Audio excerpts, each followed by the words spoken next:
All right, every time we bring on a new guest, I say that we've just been doing, seat warmers, and everybody else has just been sort of, and we bring on the real. So now we're going to do that again. Now we're really bringing on the big-time stuff now. Wow. Thad Anderson back here at the Triple Crown Volleyball Nationals at the Salt Palace Convention Center, Salt Lake City, Utah. The action continues out on the courts, 20 courts in action here at the Salt Palace, and we're happy now to be joined by the I don't know what we should call it, guru, the head guy, one of the moving parts, just a simple bit player with Tstreet Volleyball, Troy Tanner. Troy, thanks for the time today. Hey, thanks for letting me on. So you were at the beginning of all of this, right. Richmond, Virginia. We were there to do some television, kind of brought in 4 top programs and met up in Richmond, Virginia. So Tstreet was part of that very first. In fact, I remember at the hotel having the whatever awesome breakfast was at the hotel. Maybe I'm overstating the quality of that. But Des was sitting there, your wife was sitting there at a table, and we were just talking some Tstreet volleyball. And now 5 years later, here we are. What's been your perspective on the evolution? It's been amazing. From the start, Triple Crown has always seemed as though they had a really great vision. And we're stoked that we were able to be a part of it from the very beginning. And now here we are. I mean, it's just insane how great this event has become. Yeah. Yeah, it's fun to watch, and it's always fun to have Tstreet involved. So we go from Richmond, Virginia at the start, Salt Lake City is where we're at now. Last night, I actually did a television broadcast play-by-play for a basketball game up at the university here, so I got back to my hotel room late, and I was just brushing through some things, getting ready for today's interviews. And I sat last night in my hotel room at close to midnight, and I watched on the Tstreet website, I watched the Grateful video. Oh, nice. Yeah. We had fun putting that together. Well, one, I could tell. Yeah, that was one big part of it. But I was, honestly, I think it's about a 7.5 minute video, something like that. I couldn't stop watching it. I won't say I cried, but I sat there in the middle of the night. There's another moment. I had 2 moments last night. I mentioned one earlier where I kind of wanted to get up, go down to the workout room or something, do something, with my life right there, because you should go to the Tstreet Volleyball website and check out this video. Yeah, what was that like making that? Well, it's real. We're on our 10-year anniversary, and we are really trying to tell our athletes, you need to be grateful. You've got parents who care for you, clubs who care for you. You have all these opportunities, and you really need to focus there and vibrate there, because life is good, and I just really wanted that to spread through our club for gratitude. There's surfing is featured heavily in that video, and you surfing is featured heavily. Now you've done a little haircut since that time. Yeah, well, I actually had sun cancer cut out, so I had to shave it off. Yeah. And where are we at? Well, it's all good. Good. Yeah, so just another sign of living a good life, though. Too much sun. Yeah, if I'm not beat up a little bit, I haven't lived right. Right. But so you look like it wasn't the first time you'd surfed. I got coaches at Tstreet that all shred. They're better surfers than they are volleyball coaches, and we're really good volleyball coaches. Right. So do check the video out. It not only is it fun to watch, I did want to ask you, there's some pull-away shots above the water. Drone or? All droned, all people, families within the club that have skills that want to contribute and give back. Was your producer one of your family? Okay. Exactly. Yeah, because the quality of the production, the video production is totally fantastic. Good. I mean, there was a lot of care and concern. My wife, Des, is involved in that stuff, and it was great, and it's real. It's genuine. It's not just this thing we're doing to put on the website. Well, you're not far from Hollywood, and it is award season, like Oscar season, so we might want to get that short film nomination. Oh, yeah. It's really good. So go to the Tstreet Volleyball site for that. Who is the best surfer on the staff? Well, that's the guy. I'm not.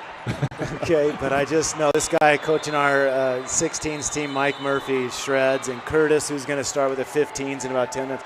They shred. They grew up in San Clemente, just living that lifestyle from the time they were little groms, 6 years old. So you just pointed over here to this court. I don't know what court number that is, but right here in front of us, there's a Tstreet team playing in the third set, the deciding set. It's 8-7 at the switch. So I know you've got a little, I won't say anxiety, but you've got some interest in what's right beyond that camera. I'm focused here, but I'm a little bit here. That matters. And did you say that was your 15s? This is our 16s. Or your 16s here, okay. A bunch of really excellent players that are all going to go off to wonderful colleges. At the Triple Crown Volleyball NIT this year, how many Tstreet teams are there? There's 4 teams. 4? We've got our 15s, 16s, 17s, and 18s. Okay. So in the 16s and 18s, the even ages, 14, 16, and 18, on Monday morning, ESPN3, we will televise the championship matches. And it's it's a grind. It's a dogfight to get into those final matches. It's honestly too bad we can't do almost every match because everyone's that good. There's so much good. So we have to pick something to televise. And so Monday morning it will be on ESPN3 streaming. And you've been part of those the last few years. Your Tstreet teams have been part of those. And I know I read a comment in one of the articles that you were talking about what that's meant, the television opportunity for your players and the excitement they have around that. I think the level of play and what's going on, it warrants television. There's a huge fan base, and the top teams deserve to be on television. Last year, among a variety of great individual talents we saw, Catherine Plummer was here. Yeah. And then made her way to Stanford. Yeah. And then made her way to a national championship. Hello. Yeah, we're so proud of her. Yeah, congratulations to that. I presume, based on the way that you run your program and the culture of the program, I'm sure she's still very tied into Tstreet. Yeah, she is. What did you get from her after that whole experience? What's she talking about? Just gratitude. Yeah. She was grateful for what we did along the way and what she gave and what we got from it. But it's awesome. I was so happy to just watch her progress and get stronger and play better. And here's a kid that's been a setter forever that ends up playing outside hitter. Yeah. And every drill at Tstreet, from the time she was 14, she liked to pass. She liked to receive serve, and she just took it very seriously and win national championships. I mean, it's just so impressive. Yeah.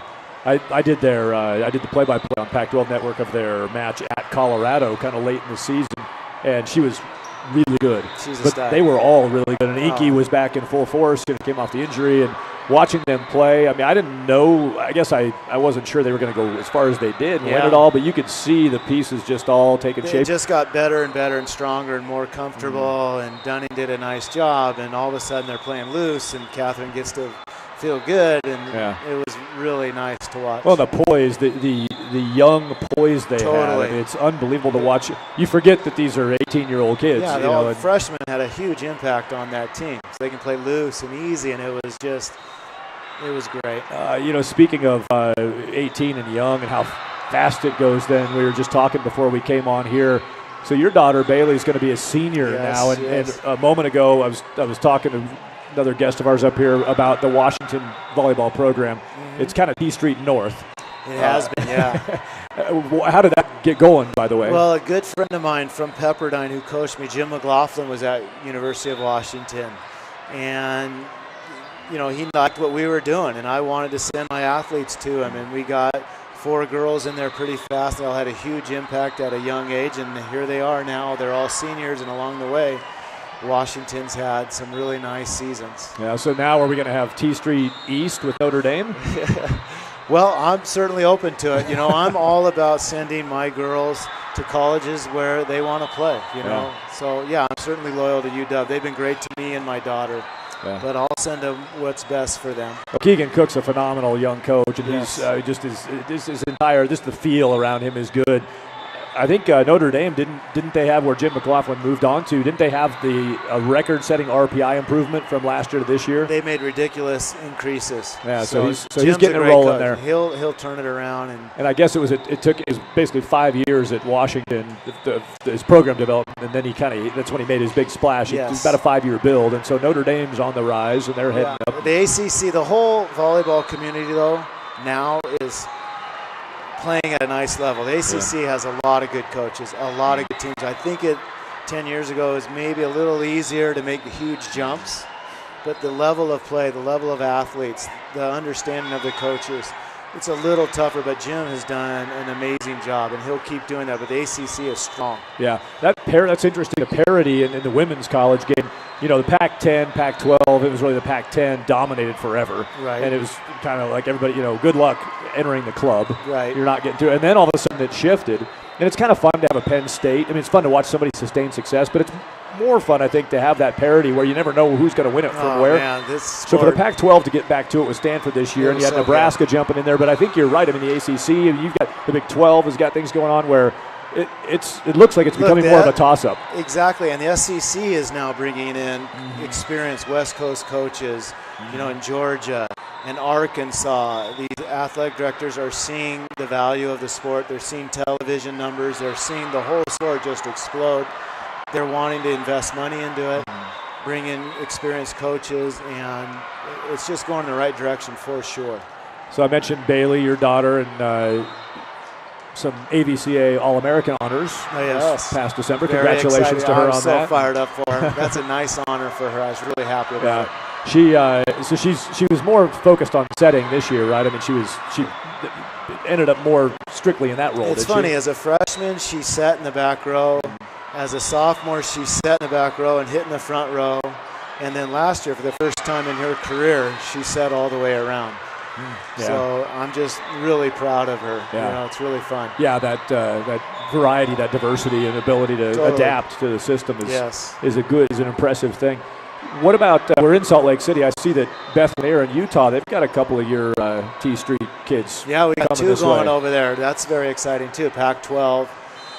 We're sending Shannon Scully over there and Kenzie over there, and it's what's so amazing is that Pac-12, the network, and all the television angles and all the coverage. I get to watch these girls that we spent, from the time they're 12, and we get to keep watching them through college. It's just ridiculous how great this sport is from a spectator's point of view.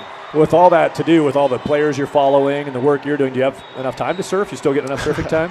I find time. I want to make sure we're not. Keep that. If that goes away, then you're doing it wrong. Yeah, it's that surf-life balance, right? You got it. Surf, life, children. Well, before we let you go, is there anything on Tstreet that we haven't talked about that we need to make sure we get out today? Just that we're proud of what we're doing. We've got a lot of great families, a lot of great kids, and we're getting stronger every year. Good. Well, it's always fun to watch teams when they roll in here on Monday. If things work out, we may get a chance to see maybe two of them. Yeah, that'd be great. That's Troy Tanner with Tstreet. Thanks for your time today. Thank you very much.